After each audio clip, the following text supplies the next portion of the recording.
வாங்க. 1 word 1 minute. இப்போ ஒருத்தருக்கு ஆறாத பசி இருக்கு அப்படின்னா அதை குறிக்கிறதுக்கான ஆங்கில சொல் தான் unsatiated.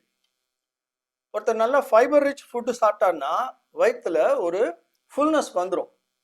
அந்த ஃபுல்னஸ் வந்துருச்சு அப்படின்றத குறிக்கிற ஆங்கில சொல் தான் satiate.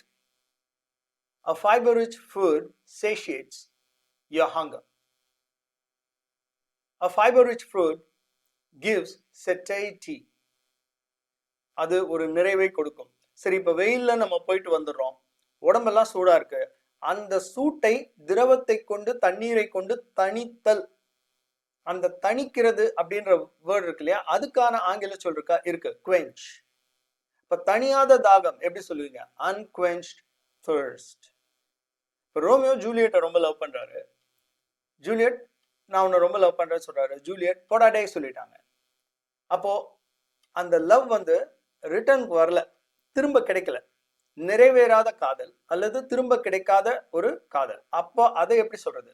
unrequited love. ஷேர் பண்ணுங்க, சப்ஸ்கிரைப் பண்ணுங்க, தொடர்ந்து கத்துக்குவோம்.